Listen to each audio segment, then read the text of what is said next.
This is a Fox Business Network special report.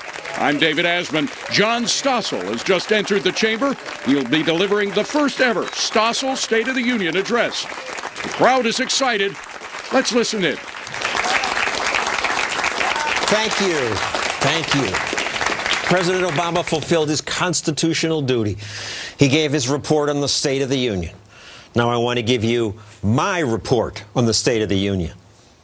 We're in deep trouble.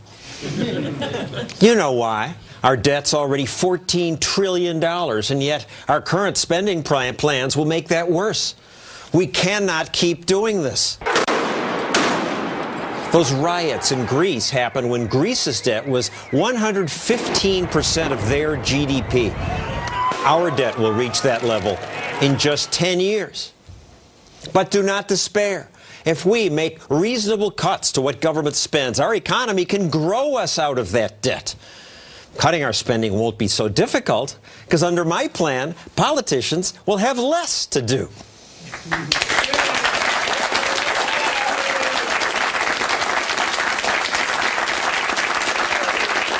So what should we get rid of? We start by closing the Federal Department of Education. Education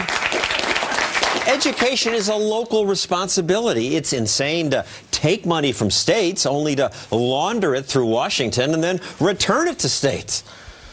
Next, we should close HUD, the Housing Department.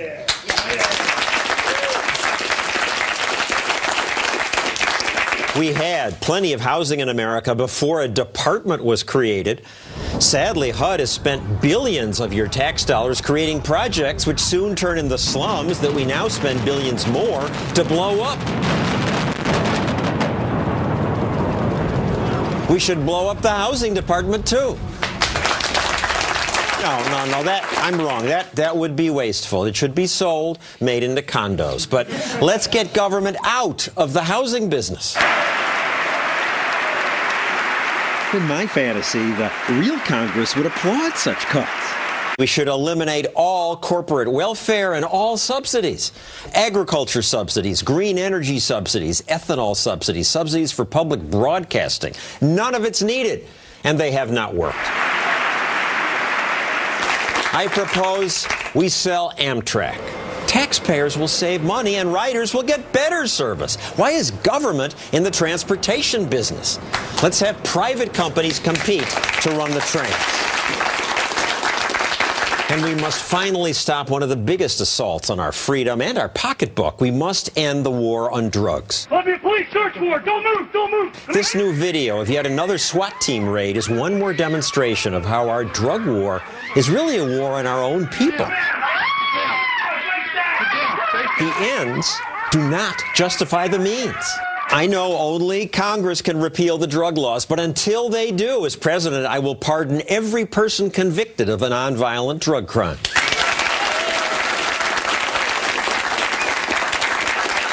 Now, the biggest cuts.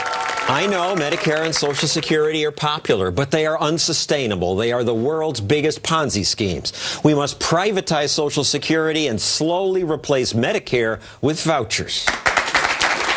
And that brings me to Obamacare. The only way to cut costs and still have medical innovation is to free the free market. So I propose we repeal Obamacare immediately.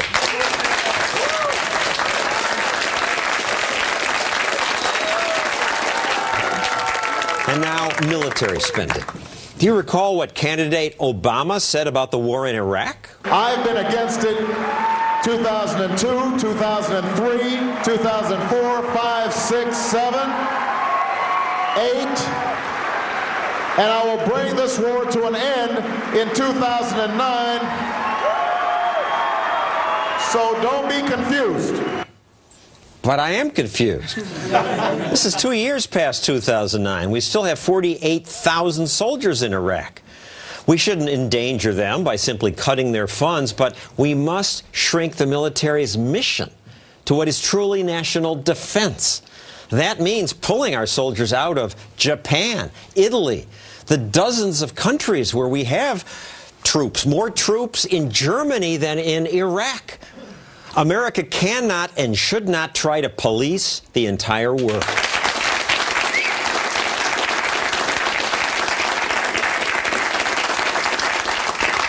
Those cuts will put America on the road to solvency, but that's not enough. We also need economic growth. But our growth is stalled because millions of pages of regulations make business too fearful to invest. That stack of paperwork is just what federal bureaucrats added just last year. Facing that, entrepreneurs are afraid to invest. They don't know what the rules will be or what their taxes will be. Too many rules kill entrepreneurship.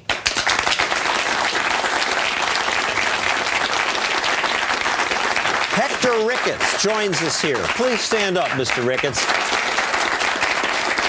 He's an entrepreneur. He started a commuter van business that helps thousands of people get where they want to go. His customers love the service. It's faster, it's cheaper. I like the vans. When I'm late for work, I always get on time because of the vans. So the customers are happy, yet there are so many union rules and labor laws and regulations about where his vans can go and who they may pick up. His business is now threatened. We must repeal such destructive laws. I propose the Stossel rule. For every new law passed, we have to repeal 2 old ones. Okay, I know the real Congress would never applaud that. We Americans need to return to an America that embraces individual freedom. That means a government that's limited by the Constitution so it protects our shores and our persons, but otherwise stays out of our way. Thank you and good night.